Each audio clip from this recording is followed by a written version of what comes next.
سورہ فاتحہ کے فضائل۔ احادیث میں سورت کے بہت سے فضائل بیان کیے گئے، ان میں سے 4 فضائل درج ذیل ہیں۔ نمبر 1، بخاری شریف کی حدیث ہے، حضرت ابو سعید بن معلا رضی اللہ تعالی عنہ فرماتے ہیں، میں نماز پڑھ رہا تھا تو مجھے نبی کریم صلی اللہ تعالی علیہ وسلم نے بلایا، لیکن میں نے جواب نہ دیا۔ جب نماز سے فارغ ہو کر بارگاہ رسالت صلی اللہ تعالی علیہ وسلم میں حاضر ہوا، میں نے عرض کی، یا رسول اللہ صلی اللہ تعالی علیہ وسلم، میں نماز پڑھ رہا تھا۔ تاجدار رسالت صلی اللہ تعالی علیہ وسلم نے ارشاد فرمایا، کیا اللہ تعالیٰ نے یہ نہیں فرمایا، استجیبوا للہ وللرسول اذا دعاکم، اللہ اور اس کے رسول کی بارگاہ میں حاضر ہو جاؤ جب وہ تمہیں بلائیں۔ پھر ارشاد فرمایا، کیا میں تمہیں تمہارے مسجد سے نکلنے سے پہلے قرآن کریم کی سب سے عظیم سورت نہ سکھاؤں؟ پھر آپ علیہ الصلوۃ والسلام نے میرا ہاتھ پکڑ لیا۔ جب ہم نے نکلنے کا ارادہ کیا تو میں نے عرض کی، یا رسول اللہ صلی اللہ تعالی علیہ وسلم، آپ نے فرمایا تھا کہ میں ضرور تمہیں قرآن مجید کی سب سے عظمت والی سورت سکھاؤں گا۔ ارشاد فرمایا، وہ سورت الحمدللہ رب العالمین ہے، یہی 7 مثانی اور قرآن عظیم ہے جو مجھے عطا فرمائی گئی۔ نمبر 2، مسلم شریف کی حدیث ہے، حضرت عبداللہ ابن عباس رضی اللہ تعالی عنہما فرماتے ہیں، ایک فرشتہ آسمان سے نازل ہوا اور اس نے سید المرسلین صلی اللہ تعالی علیہ وسلم کی بارگاہ میں سلام پیش کر کے عرض کی، یا رسول اللہ صلی اللہ تعالی علیہ وسلم، آپ کو ان 2 نوروں کی بشارت ہو جو آپ کے علاوہ اور کسی نبی کو عطا نہیں کیے گئے، اور وہ 2 نور یہ ہیں، نمبر 1 سورہ فاتحہ، نمبر 2 سورہ بقرہ کی آخری آیتیں۔ نمبر 3، حضرت ابی بن کعب رضی اللہ تعالی عنہ سے روایت ہے، حضور پر نور صلی اللہ تعالی علیہ وسلم نے ارشاد فرمایا، اللہ تعالیٰ نے تورات اور انجیل میں ام القرآن کی مثل کوئی صورت نازل نہیں فرمائی۔ نمبر 4، حضرت عبد الملک بن عمیر رضی اللہ تعالی عنہ سے روایت ہے، نبی کریم صلی اللہ تعالی علیہ وسلم نے ارشاد فرمایا، سورہ فاتحہ ہر مرض کے لیے شفا ہے۔ اس میں اللہ نے مومنوں سے ڈائریکٹ خطاب کیا ہے، اور مزے کی بات یہ کہ یہ آیت ہمارے بچے کو یاد ہے۔ الحمدللہ یہاں بھی تقریباً جتنے عاشقان رسول بیٹھے ہیں سب کو یاد ہوگی۔ کیا شاندار میسج ہے۔ اللہ قرآن میں فرماتا ہے، ان اللہ وملائکتہ یصلون علی النبی یا ایھا الذین آمنوا صلوا علیہ وسلموا تسلیما۔ ترجمہ کیا ہے اس کا؟ بے شک اللہ اور اس کے فرشتے نبی پر درود بھیجتے ہیں، اے ایمان والو ان پر درود اور خوب سلام بھیجو۔ سبحان اللہ، سبحان اللہ۔ اس ایک آیت سے ہمیں کیا سیکھنے کو ملا؟ اللہ نے مومنوں سے کیا فرمایا؟ اے مومنوں دیکھو، اللہ اور اس کے فرشتے درود بھیجتے ہیں اس نبی پر۔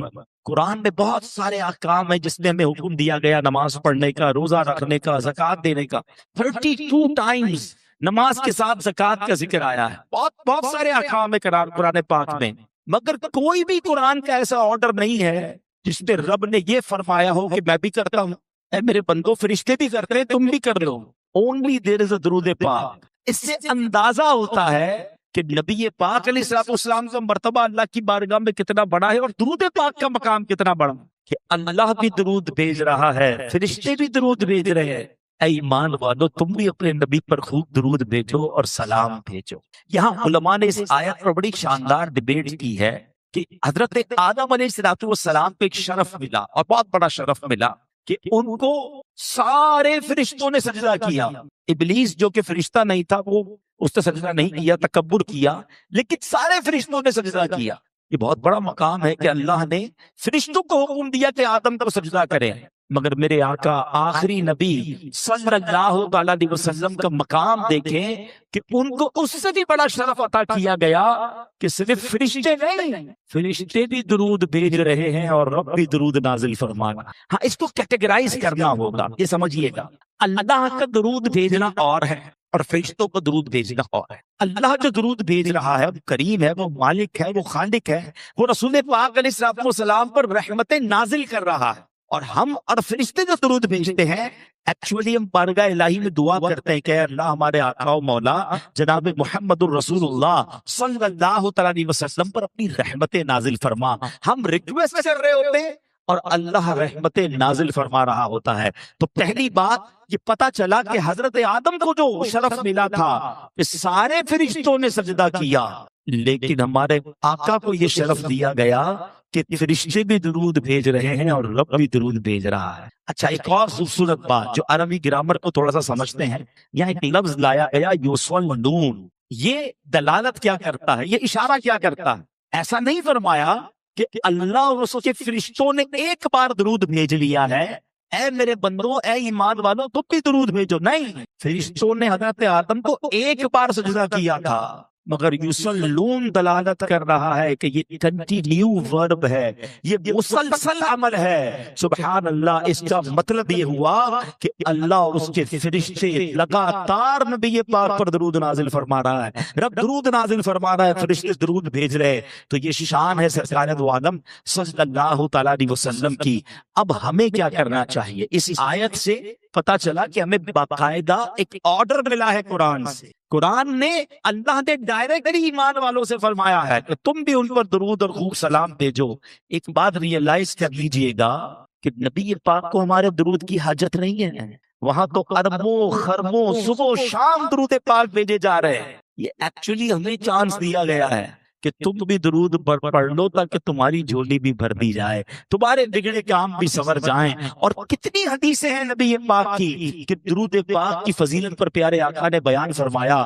نبی پاک فرماتے جس کا مضمون ہے تم میں سے قیامت کے دن میرے سب سے زیادہ نزدیک وہ ہوگا کہ جو دنیا میں مجھ پر زیادہ درود پاک پڑھنے والا ہوگا۔ مجھے سچ بتاؤ، قیامت کے دن ہمیں کس کی سب سے زیادہ حاجت ہوگی؟ قیامت کے دن تو کون سی ہستی ہوگی جو ہمارے کام آنے والی ہوگی؟ وہاں تو بڑی ڈیفیکلٹیز ہیں، اعمال نامے کھولے جائیں گے، پل صراط سے گزرنا ہوگا، شدید گرمی ہوگی، پانی کی طلب ہوگی، مگر ہر پرابلم کا اگر سولوشن دیکھیں تو ذات پاک کے مصطفیٰ صلی اللہ تعالیٰ علیہ وسلم میں نظر آتا ہے، کیونکہ میرے آقا شافع روز محشر ہیں۔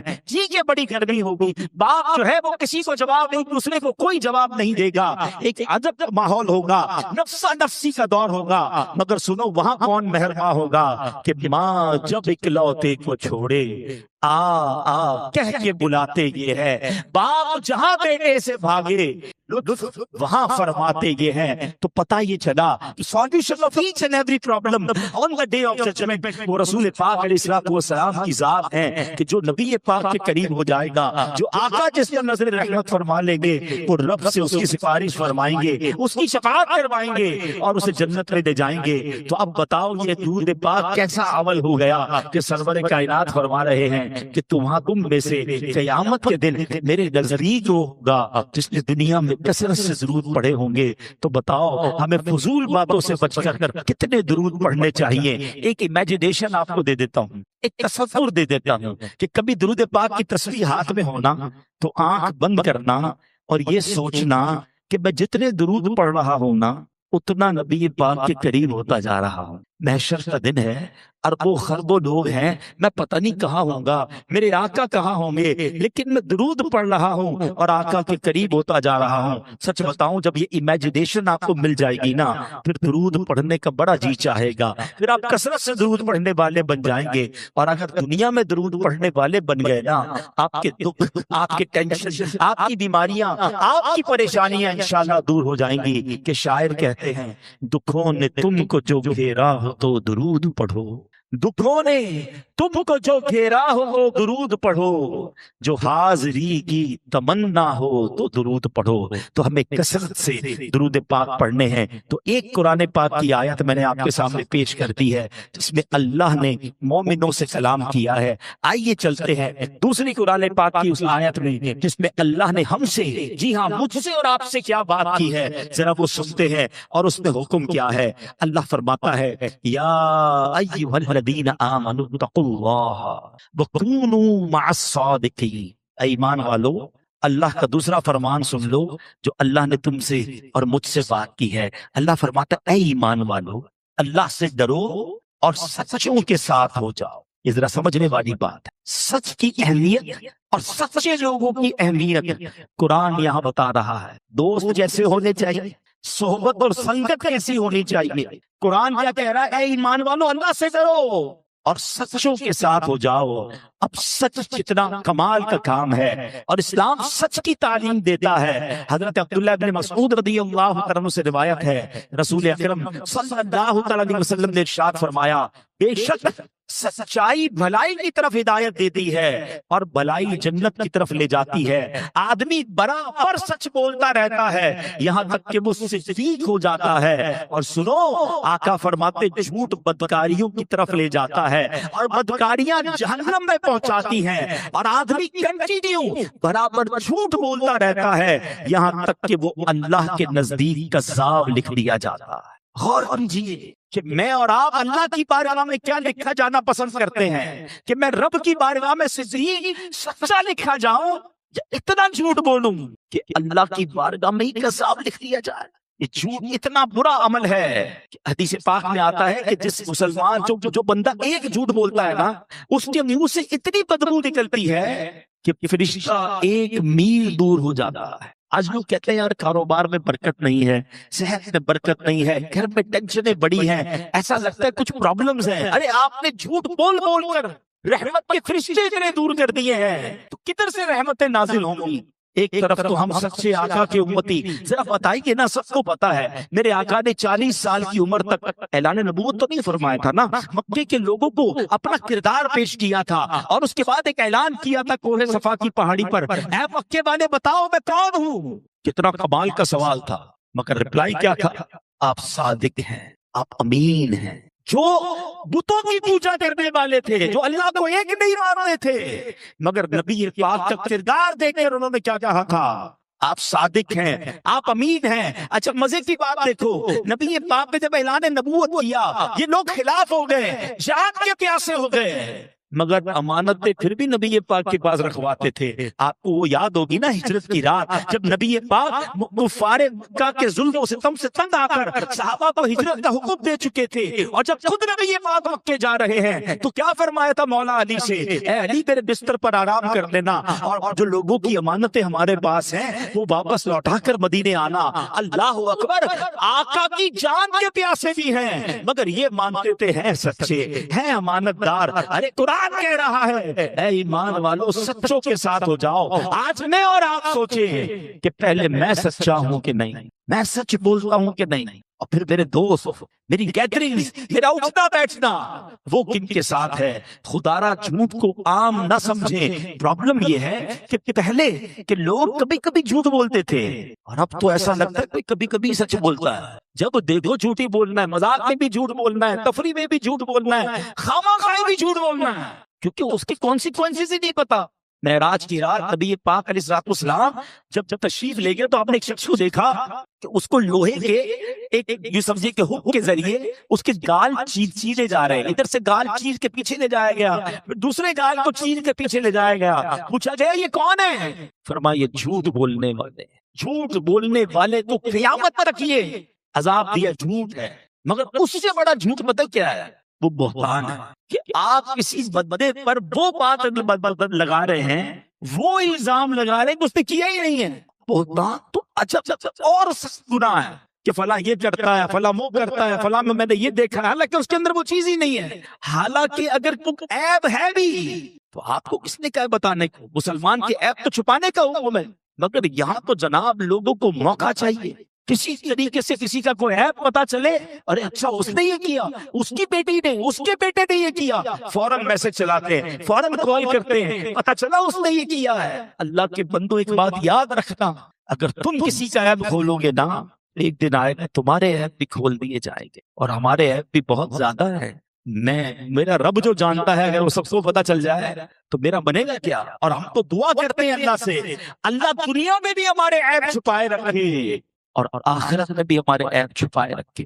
تو اے میرے پیارے اسلامی بھائیو، جھوٹ سے بھی بچے اور بہتان سے بالکل دور رہے. آپ کو کوئی کہتا ہے کہ فلاں نے یہ کیا، ہمیں غیبت نہیں سننی ہے. ہم کسی مسلمان کی برائی کیوں سنتے ہیں؟ اور سنی سنائی بات کو آگے بڑھانے والا احادیث میں یہ مضمون ملتا ہے کہ کسی مسلمان کے لیے جھوٹے ہونے کے لیے یہ بات کافی ہے کہ وہ سنی سنائی بات کو آگے بڑھا دے. فوراً کوئی خبر آئی، کوئی اخبار کا تراشا آیا، کوئی ایس ایم ایس آیا اور جناب فوراً بات آگے بڑھا دی کہ جناب یہ ہو گیا.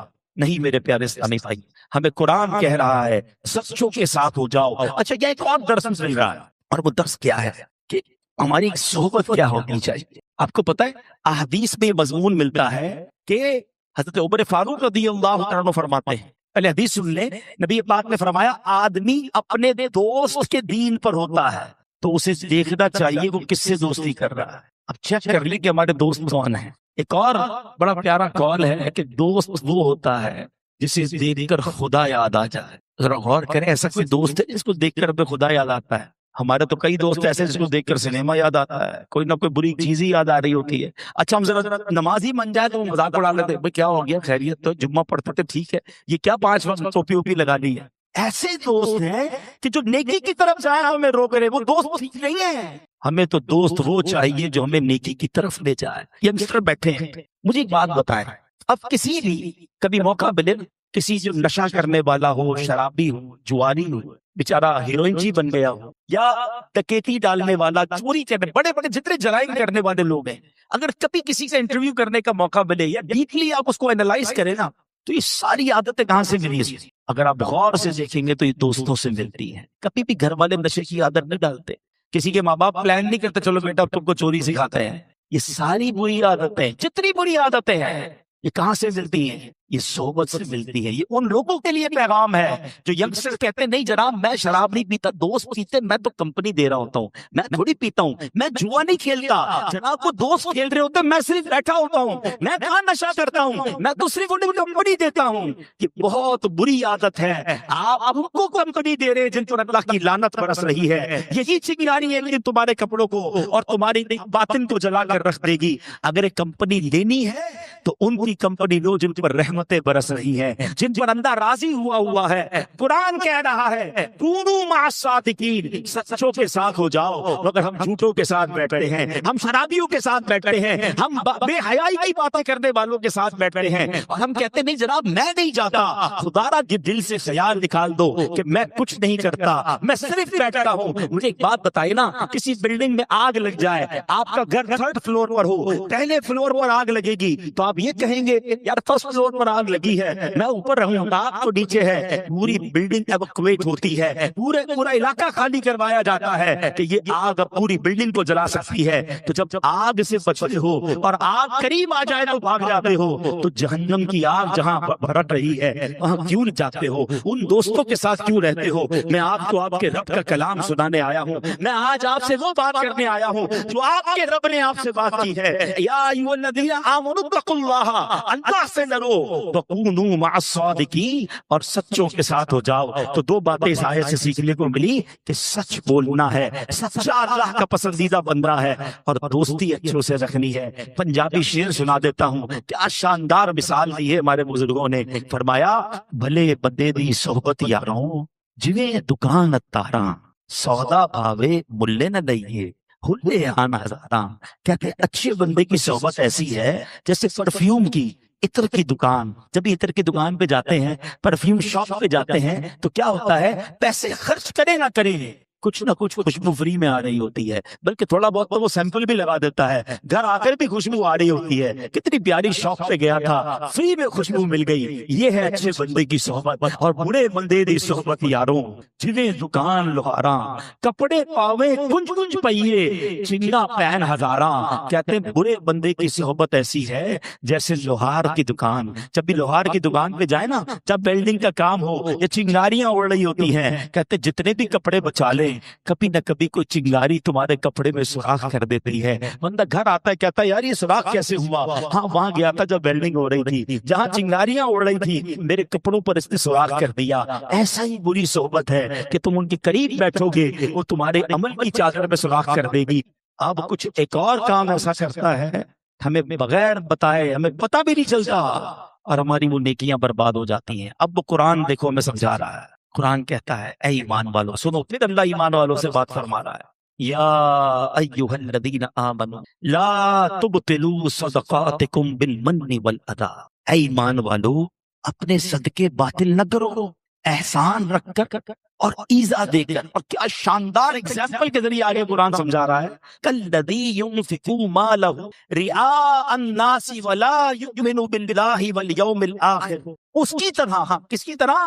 جو اپنا مال لوگوں کے دکھاوے کے لیے خرچ کرے اور اللہ اور قیامت پر ایمان نہ لائے. فمثلہ کمثل صفوان علیہ تراب فاصابہ وابل فترکہ صلدا. مثال کیسی تھی؟ اس کی کہاوت ایسی ہے جیسے ایک چٹان، اس پر مٹی ہو، اس پر زور کا پانی پڑا جس سے تیرا پتھر پھر چھوڑا. مٹی تو چلی گئی پانی برسنے سے، وہ چکناہٹ ختم ہو گئی، وہ مٹی ختم ہو گئی اور پتھر پھر صاف ہو گیا. سبحان اللہ. واللہ لا یہدی القوم الکافرین. فرمایا کہ اللہ کریم جو ہے کافروں کو ہدایت نہیں دیتا. اب ذرا سمجھیے گا، قرآن کی یہ آیت سمجھا رہی ہے یقیناً صدقہ دے، یقیناً خیرات کرے، احسان نہ کرے، لوگوں پر احسان نہ جتائے، انہیں تکلیف نہ دے، دکھلاوا نہ کرے.